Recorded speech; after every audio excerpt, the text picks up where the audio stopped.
ممالک کے ایک دوسرے پر حملے جاری ہیں، جبکہ پاکستان کا کہنا ہے کہ وہ اب بھی دونوں کو دوبارہ مذاکرات کی میز پر لانے کی کوششیں کر رہا ہے۔ سوال یہ ہے کہ امن کی ڈیل تو پہلے بھی ہوئی تھی جس کا پاس نہیں رکھا گیا، تو اب اس بار ایسا کیا الگ ہو سکتا ہے؟ میں ہوں سمرا فاطمہ اور یہ آج BBC نیوز اردو کے پروگرام جہانما میں ہماری ٹاپ سٹوری ہے۔ اس کے علاوہ پروگرام میں دیکھیے گا، ورلڈ کپ سیمی فائنل میں انگلینڈ کو ہرانے کے بعد ارجنٹینا کی ٹیم کو فیفا کی طرف سے کارروائی کا سامنا ہو سکتا ہے، لیکن کیوں؟ انڈیا میں تاج محل کو مندر قرار دینے کی ایک اور کوشش، مگر تاریخی حقائق اور روایات کیا کہتی ہیں؟ اور بغیر درد کے بلڈ ٹیسٹ، برطانیہ میں جاری ایک ایسا ٹرائل جو اگر کامیاب ہو گیا تو مریض بغیر سوئی کے خون کا نمونہ دے سکیں گے۔ مسلسل 5ویں روز امریکہ اور ایران کی افواج نے ایک دوسرے پر حملوں کا سلسلہ جاری رکھا ہوا ہے۔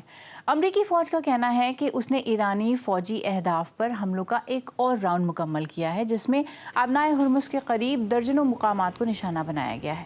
واشنگٹن کے مطابق اس کارروائی کا مقصد ایران کو بحری جہازوں کی آمد و رفت میں رکاوٹ ڈالنے سے روکنا تھا۔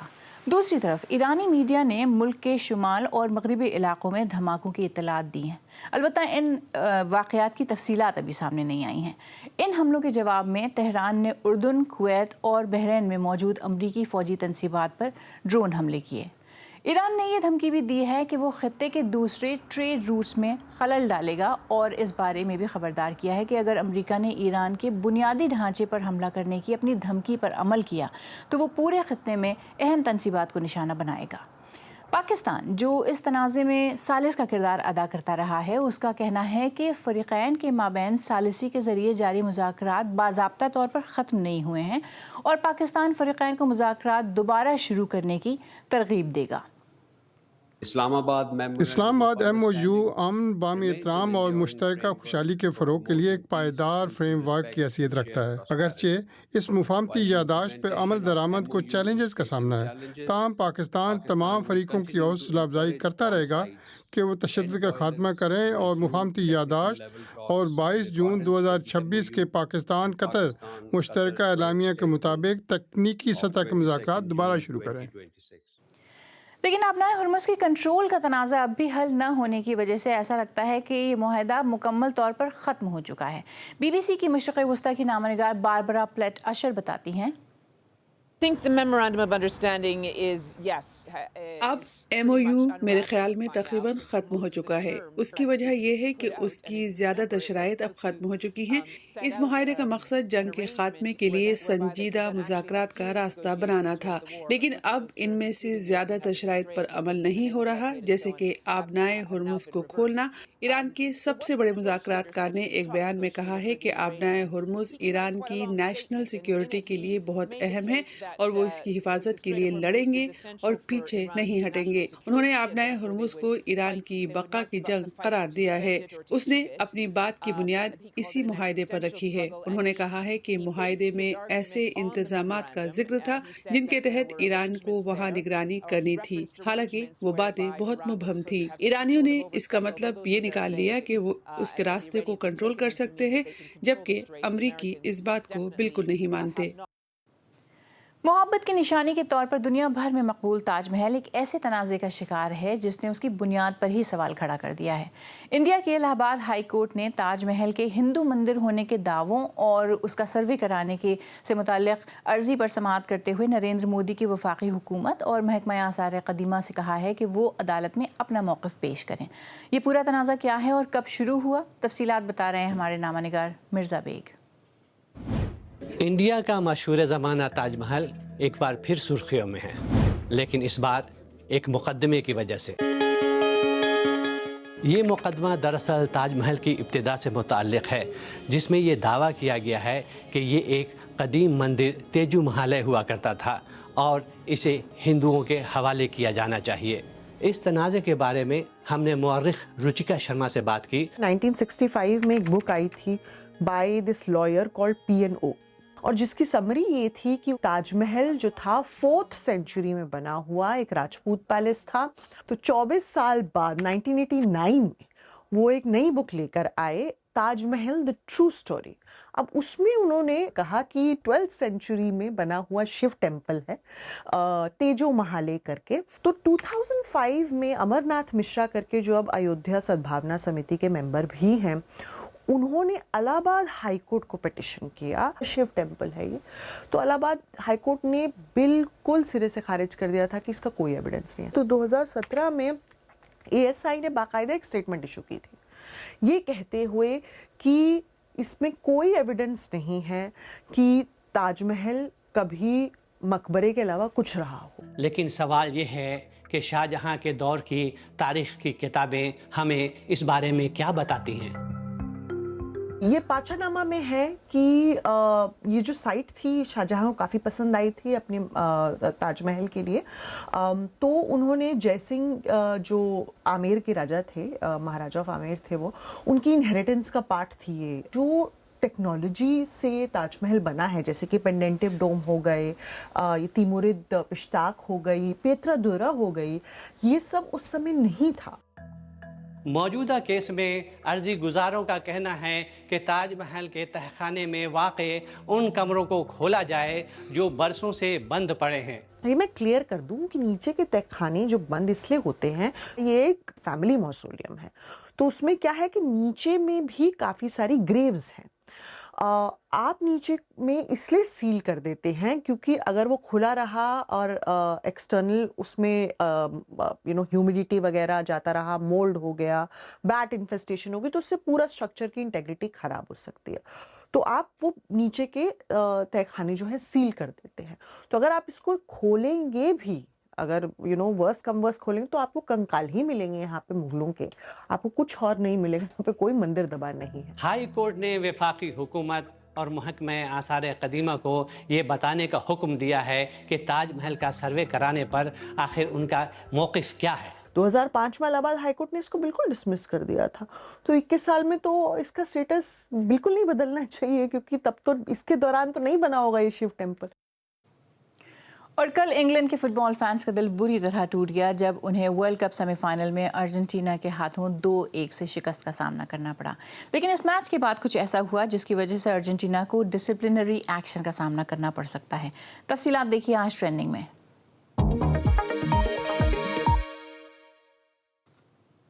हुआ असल में ये कि सेमीफाइनल में अर्जेंटीना की जीत के बाद उनके खिलाड़ियों ने अर्जेंटीना के फॉकलैंड जज़ायर के मालिकाना दावों को हाईलाइट करने वाले बैनर के साथ जश्न मनाया। बैनर पर लिखा था द फॉकलैंड्स आर अर्जेंटाइन, जबकि फीफा के कवानीन मैचों के दौरान किसी भी किस्म के सियासी कैंपेन्स की ममानियत करते हैं। सन 2014 में भी फीफा ने अर्जेंटाइन फुटबॉल एसोसिएशन पर 20,000 पाउंड जुर्माना आयद किया था, जब उसके खिलाड़ियों ने स्लोवेनिया के खिलाफ एक दोस्ताना मैच से कबल इसी पैगाम वाला बैनर उठाया था। उस वक्त फीफा ने कहा था कि ये इक़दाम टीम के तर्ज़ अमल से मुताल्लिक़ क़वायद की खिलाफ वर्जी हैं। जनूब मगरबी बहरे ओक़यानूस में वाक़ फॉकलैंड जज़ायर, जो बरतानिया का एक समंदर पार इलाका है, तवील अरसे से बरतानिया और अर्जेंटीना के दरमियान खुद मुख्तारी के तनाज़े का मरकज़ रहा है। दोनों ममालिक ने 1982 में इसी वजह से जंग भी लड़ी थी, जिसमें अर्जेंटीना के 655 और बरतानिया के 255 फ़ौजी हलाक हो गए थे। अर्जेंटीना की वाइस प्रेसिडेंट विक्टोरिया विलारुएल ने एक्स पर लिखा कि उन्हें स्टेडियम में लाने पर पाबंदी तो लगा दी, लेकिन भूल गए कि हम उन्हें अपने खून और दिल में साथ लेकर चलते हैं। जबकि बरतानिया के MP Peter Kyle, secretary of state बराए बिजनेस एंड ट्रेड, ने इस वाक़े को कतई गैर मुनासिब करार देते हुए BBC से कहा कि मेरे ख्याल में इस मामले की तफ्तीश ज़रूरी है, क्योंकि ये फ़ुटबॉल में सियासी सरगर्मी न रखने के उसूल की एक बहुत बड़ी खिलाफ वर्जी थी। अब एक नज़र डालते हैं दुनिया भर की बाकी खबरों पर। अमरीकी वज़ीर दिफा पीट हेग्सेथ ने ऐलान किया है कि 30 या उससे ज़्यादा उम्र के फ़ौजियों को टेस्टोस्टेरोन की कमी की स्क्रीनिंग की पेशकश की जाएगी। उन्होंने कहा कि इसका मकसद इस बात को यकीनी बनाना है कि अमरीकी फ़ौज के पास सही टेस्टोस्टेरोन लेवल्स मौजूद हैं, जो उनके मुताबिक एब्सोल्यूट बेस्ट काम करने के लिए दरकार हैं। आपको बता दें कि टेस्टोस्टेरोन को मेल हार्मोन भी कहते हैं और इसे मर्दानगी के पैमाने के तौर पर देखा जाता है। शुमाल मगरबी कनाडा के सूबे ओंटारियो में 100 से ज़्यादा वाइल्ड फायर्स भड़क रही हैं, जिससे मुतअद्दिद कम्युनिटीज़ ख़तरे में हैं। धुएं ने कनाडा के सबसे बड़े शहर टोरंटो को अपनी लपेट में ले लिया है, जहां अब धुंधला आसमान और दुनिया की बदतरीन हवा का मयार है। Canada inter agency forest fire centre के मुताबिक मुल्क भर में तकरीबन 1000 जंगली आगें फ़ाल तौर पर जल रही हैं, जिनमें से अक्सर काबू से बाहर हैं। साइंसदानों ने डेमोक्रेटिक रिपब्लिक ऑफ कॉन्गो के जंगलात में बंदर की एक नई नस्ल की दरियाफ्त की तस्दीक की है। नारंगी होठों वाला ये जानवर, जिसे मकामी तौर पर ली के नाम से जाना जाता है, उसकी पहली बार 2008 में लोमामी नेशनल पार्क में तस्वीर कशी की गई थी।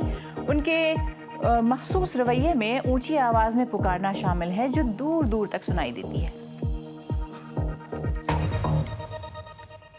यूक्रेन में सदर ज़ेलेंस्की के मकबूल वज़ीर दिफा मिखाइलो फेदरोव को हटाए जाने के हैरान कुन फैसले के खिलाफ मुजाहरे हो रहे हैं। सैकड़ों मुजाहिरीन ने दारुल हुकूमत कीव के एक मरकजी चौक पर जमा होकर यूक्रेन और यूरोपीय यूनियन के झंडे लहराते हुए शर्म करो और फेदरोव को वापस लाओ के नारे लगाए। मिस्टर ज़ेलेंस्की ने अभी तक अपने इस फैसले की वजाहत नहीं की है, जिसकी वजह से फ़ौज में भी खासी नाराज़गी पाई जा रही है। 35 साला फेदरोव को मुलाजमत में सिर्फ 6 माह हुए थे और उन्हें रूस के खिलाफ ड्रोन्स की जंग की तौसीह में एक अहम शख्सियत के तौर पर देखा जाता था। यूक्रेन में कुछ लोगों ने उनकी बरतरफी को उनके और ज़्यादा रिवायती सोच रखने वाले commander in chief Alexander Syrskyi के दरमियान कशीदगी से भी जोड़ा है, जिसका इशारा खुद मिस्टर फेदरोव ने दिया था। उनकी बरतरफी, जो यूक्रेन की हुकूमत की वसी तर तब्दीली का एक हिस्सा है, उस वक्त सामने आई जब कीव को एक और रात रूसी फ़िज़ाई हमलों का निशाना बनाया गया। शहर में मुतअद्दिद धमाकों के बाद मेयर विताली क्लिचको के मुताबिक कम अज़ कम 2 अफराद हलाक और मुतअद्दिद ज़ख्मी हो गए। कीव को हालिया हफ्तों में बार बार बैलिस्टिक मिसाइल्स के हमलों का सामना करना पड़ा है। यूक्रेन भी रूसी अहदाफ को निशाना बना रहा है। फ़ौज ने कहा कि उसने बुहीर असवद और बुहीर अजूफ में रात भर 6 रूसी टैंकरों को निशाना बनाया। BBC मॉनिटरिंग के रूस के एडिटर विटाली शेवचेंको कहते हैं,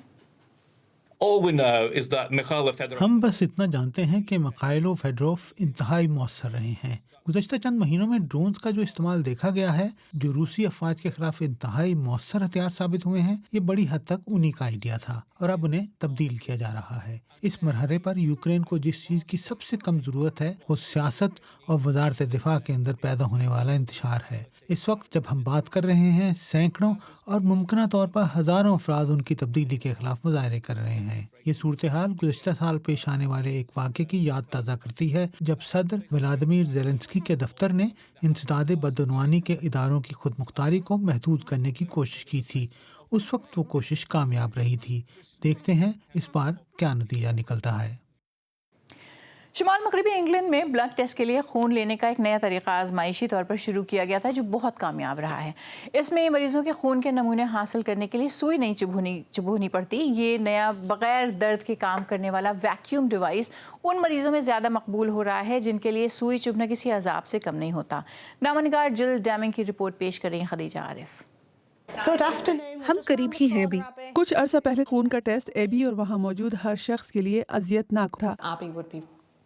एबी बहुत ज्यादा परेशान हो जाती थी। खुद को गेंद की तरह समेटकर जमीन पर बैठ जाती थी ताकि उसे उठाना या संभालना मुश्किल हो जाए।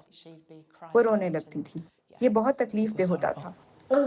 मुझे नीडल फोबिया था, यानी सुई से खौफ आता था। मुझे डर लगता था और मैं उदास हो जाती थी। कुछ खौफजदा और कुछ उदास। हाँ। लर्निंग डिफिकल्टी से मुतासरा बच्चों की सेहत पर नजर रखने के लिए उनके ब्लड टेस्ट किए जाते हैं, लेकिन बहुत से लोगों के लिए ये डरावना होता है। बहुत से लोग खून के टेस्ट और के खासे तकलीफदेह तजुर्बात से गुजरते हैं। उन्हें बार बार मुआयना करवाना पड़ता है। इससे सबको परेशानी होती है।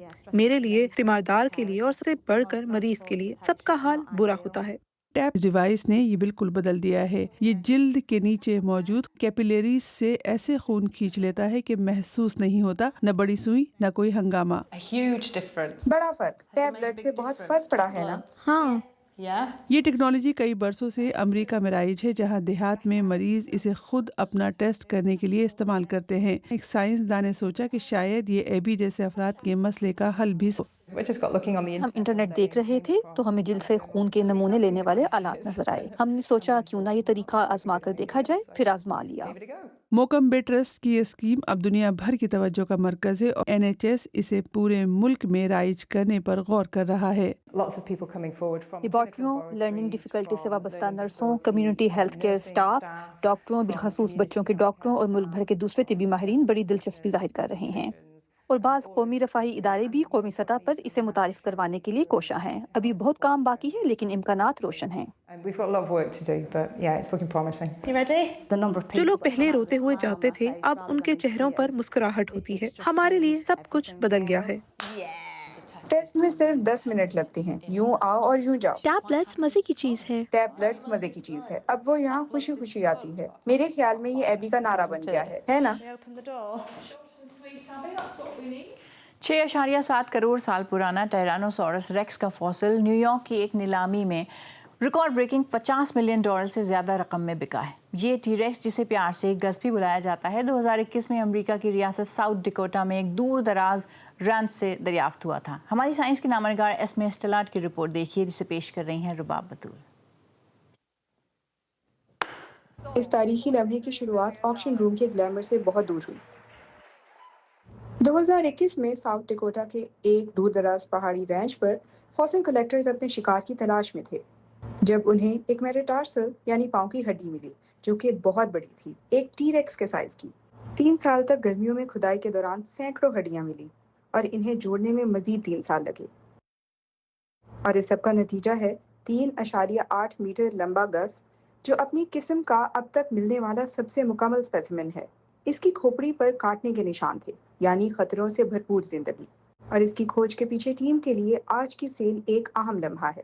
میرے خیال میں یہ دیکھنا کہ لوگوں کے لیے سائنس کتنی اہم ہے اور لوگوں میں اس کا کتنا شوق ہے بہت عمدہ بات ہے. یہ عام طور پر سائنس کے لیے خوش آئند ہے. ہمیں کامیاب بولی لگانے والے کی شناخت کے بارے میں کچھ عرصے تک پتہ نہیں چلے گا، لیکن لگتا نہیں ہے کہ اتنی بڑی قیمت کسی عجائب گھر نے ادا کی ہوگی جس کی وجہ سے سائنسدان پریشان. لوگ اسے سائنسی نظریے سے دیکھنے کے بجائے آرٹ کے طور پر دیکھنے لگے ہیں، جو کہ بہت پریشان کن بات ہے.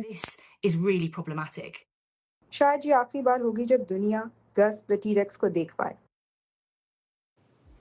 تو آج BBC نیوز اردو کے پروگرام جہنما میں اتنا ہی. پروگرام میں شامل سٹوریز اور تازہ ترین خبروں کے لیے ہماری ویب سائٹ bbc.com/urdu پر آئیے. سمرا فاطمہ کو اجازت دیجیے، کل پروگرام لے کر آئیں گے غضنفر حیدر.